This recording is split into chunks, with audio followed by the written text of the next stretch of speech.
các bạn, mình là Leo. Hiện giờ thì mình đang trên đường đi ra Phan Thiết. Rồi sau đó thì lên tàu để đi ra đảo Phú Quý. Đảo Phú Quý thì là một hòn đảo mới nổi gần đây về tiềm năng du lịch. Hiện tại hòn đảo này thì chưa được khai thác nhiều về du lịch nên vẫn còn rất là hoang sơ và đẹp nữa. Mình thì rất là muốn ra Phú Quý từ lâu rồi, nhưng mà ngày hôm nay mới bắt đầu thu xếp được công việc để đi ra đảo Phú Quý. Bạn bè của mình rồi các đối tác ai cũng nói về Phú Quý hết.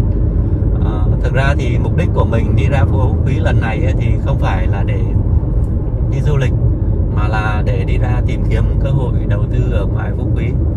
Mình cũng tìm hiểu khá nhiều về Phú Quý rồi. Nếu như mà đầu tư trong thời gian ngắn hạn 1-2 năm thì có thể là chưa có kết quả. Nhưng mà theo mình nhận định Phú Quý mà các bạn đầu tư dài hạn 3 năm, 5 năm hoặc là thậm chí hơn nữa thì mình nghĩ đây là một kênh đầu tư rất là hiệu quả.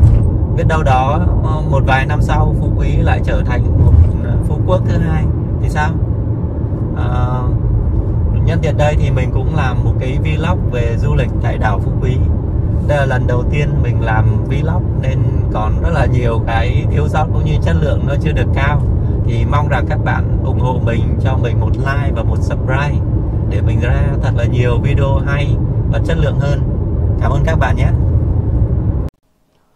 Để đi Phú Quý thì trước tiên các bạn cần phải đặt vé tàu. Mình khuyên các bạn nên đặt vé tàu trước ít nhất là 1 tuần để chọn được vị trí ngồi tốt nhất. Thêm nữa, để tránh tình trạng mà hết vé. Đặt vé tàu thì các bạn có thể lên Google và search vé tàu đi Phú Quý. Hiện nay thì có 2 loại tàu mà mọi người thường đi nhiều nhất, đó là tàu Super Đông và Quý Express.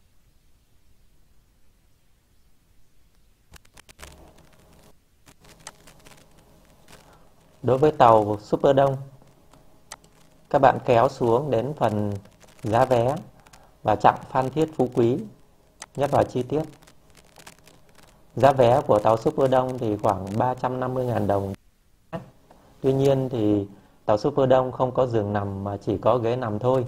Mình thì hay đi tàu Phú Quý Express, tại vì tàu Phú Quý Express có giường nằm. Đây là trang chủ của tàu Phú Quý Express. Để xem bảng giá thì ngay tại vị trí banner, các bạn kéo qua.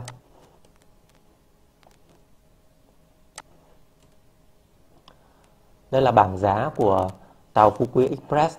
Thì giá vé giường nằm là 400.000 đồng cho một người đối với người lớn, còn trẻ em thì 350.000 đồng. Nếu mà các bạn đi ghế ngồi thì giá vé cũng khoảng 350.000 đồng cho người lớn.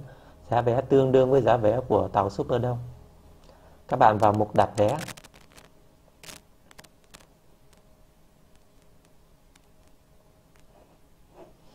Nếu mà đi một chiều thì các bạn chỉ chọn một chiều thôi nhé. Còn nếu mà khứ hồi thì nhấp chọn vào khứ hồi. Chọn chặng đường là Phan Thiết Phú Quý, số lượng người, ngày đi, ngày về.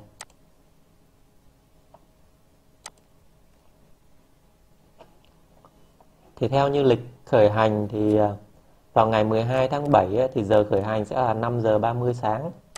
Và ngày 16 tháng 7 thì giờ khởi hành về sẽ là 10 giờ 30 buổi sáng luôn các bạn nhé.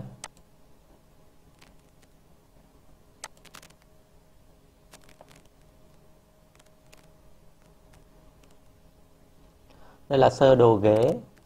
Thì phần phía bên trên này là hướng cabin tàu, còn phía dưới là hướng đuôi tàu. Phần phía bên tay trái này là khoang dưới và phần phía bên tay phải này là khoang trên. Về màu sắc, màu xanh da trời là ghế thường, xanh lá cây là giường VIP, màu xám là những chỗ mà người ta đã đặt chỗ và bán rồi, màu tím là ghế nằm, màu đỏ là giường. Và khi mình chọn vào vị trí nào đó, mình chọn ghế thì nó sẽ hiển thị lên màu vàng, tức là vị trí mà mình đang chọn. Có một lưu ý, các bạn lưu ý nhé, ở đây có những cái hàng như thế này. Ví dụ hàng B1, 2, 3, 4, 5, 6. Tương tự bên này có C1, 2, 3, 4, 5, 6. Đây là những giường nằm phía bên dưới. B7, 8, 9, 10, 1, 12. Tương tự như bên này. C7, 8, 9, 10, 11, 12. Đây là những giường nằm phía bên trên. Và những cái hàng ở phía bên trên này cũng tương tự như thế. Cứ 2 hàng là giường trên và giường dưới các bạn nhé. Các bạn chọn ghế cho chiều đi trước.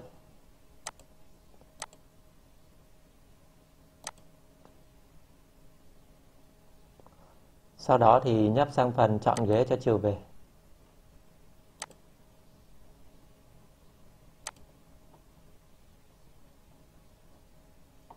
Và bấm vào đặt vé.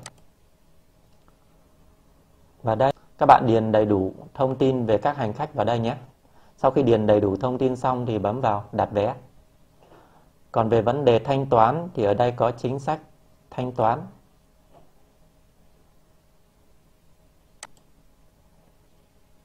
Các bạn có thể lựa chọn hình thức thanh toán trực tiếp bằng cách là tới phòng vé tại tỉnh Bình Thuận và thanh toán trực tiếp tại nơi đây. Sau khi thanh toán xong thì nhân viên sẽ xuất vé cho các bạn. Còn không thì các bạn có thể thanh toán bằng thẻ tín dụng hoặc là thông qua chuyển khoản ngân hàng. Khi các bạn đã thanh toán thông qua chuyển khoản ngân hàng xong thì Phú Quý Express người ta sẽ xuất vé cho các bạn và gửi vé vào email cho các bạn. Các bạn sẽ sử dụng cái email này để mà đi lên tàu như một vé thông thường. Thêm một lưu ý nữa là các bạn nên có mặt tại bến tàu trước giờ khởi hành khoảng 30 đến 40 phút. Sau khi mà có vé tàu rồi thì việc tiếp theo đó là phương tiện để mà di chuyển tới Phan Thiết. Thì các bạn có thể đi tới Phan Thiết bằng xe cá nhân như xe máy hoặc xe ô tô.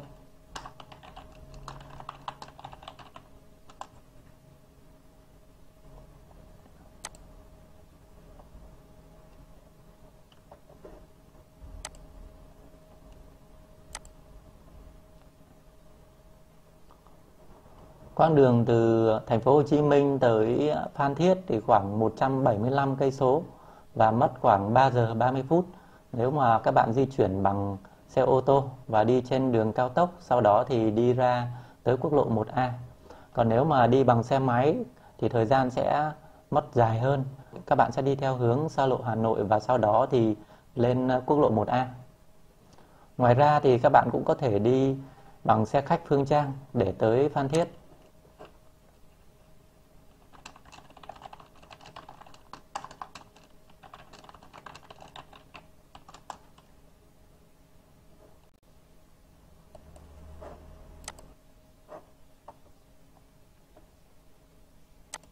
Các bạn chọn ngày đi. Các bạn nên tới Phan Thiết trước một ngày so với ngày khởi hành lên tàu. Để tiết kiệm thì các bạn có thể lựa chọn chuyến đi vào lúc 23 giờ khuya và khi tới nơi sẽ rơi vào khoảng 4 giờ sáng. Các bạn đợi thêm tầm cỡ khoảng tiếng rưỡi, 2 tiếng đồng hồ nữa là có thể lên tàu được.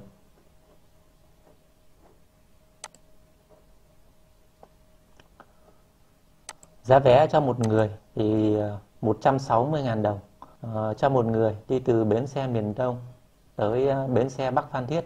Và sau khi tới bến xe Bắc Phan Thiết xong thì các bạn có thể đi taxi hoặc là đi xe ôm để tới được bến tàu. Bây giờ là 6 giờ 20 sáng. Tàu của mình thì sẽ khởi hành lúc 6 giờ 30. Đây là tàu Phú Quý Express. Mọi người đang tập trung khá là đông tại bến để chờ được lên tàu.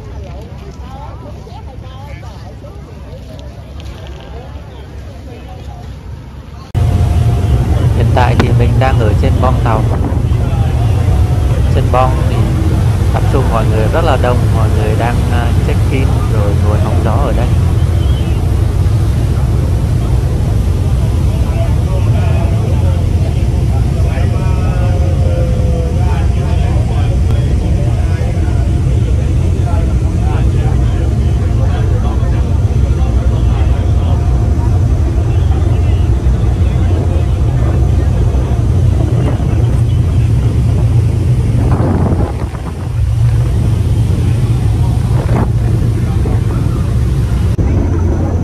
Hai bên hông thì là lối dẫn lên đầu tàu. Gió ở đây thì thổi rất là mạnh các bạn ạ. Mạnh đến độ mà muốn rớt luôn cả cái gimbal của mình. Mọi người mà có đi lại ở trên boong tàu thì phải hết sức cẩn thận vì gió rất là lớn. Thêm nữa là khi di chuyển thì tàu khá là lắc lư. Một điểm nữa mà mình khuyên các bạn đó là tới Phú Quý các bạn phải mang theo thật là nhiều kem chống nắng vào, kể cả là các bạn nam nữa. Mình cũng vậy. Lúc đầu thì mình ý mình là con trai nên không có bôi kem chống nắng, kết quả là da của mình bị cháy nắng rất là nhiều.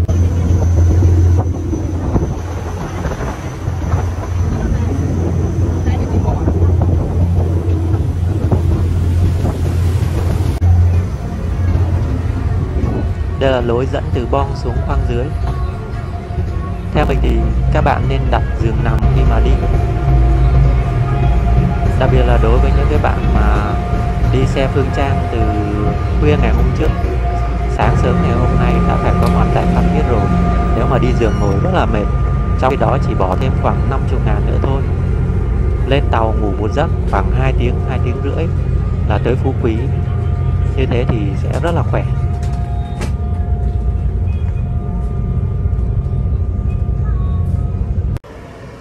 Tụi mình vừa mới đặt chân tới Phú Quý xong.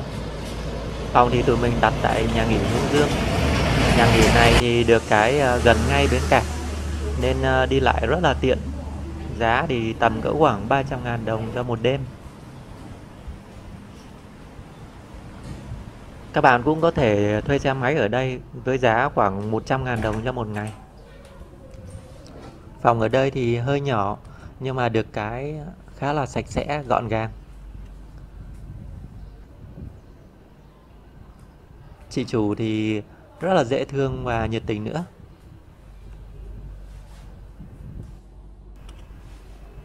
Sau khi nhận phòng xong thì tụi mình đi ăn sáng tại quán Thuận Phát.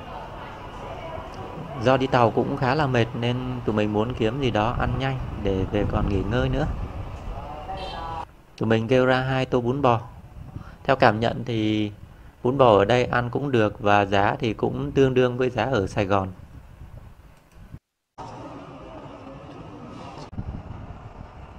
Chào các bạn, giờ là 2 giờ 30 chiều.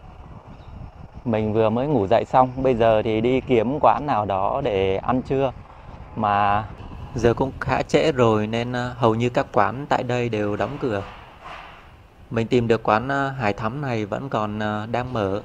Tuy nhiên thì rất là vắng khách vào buổi này các bạn ạ.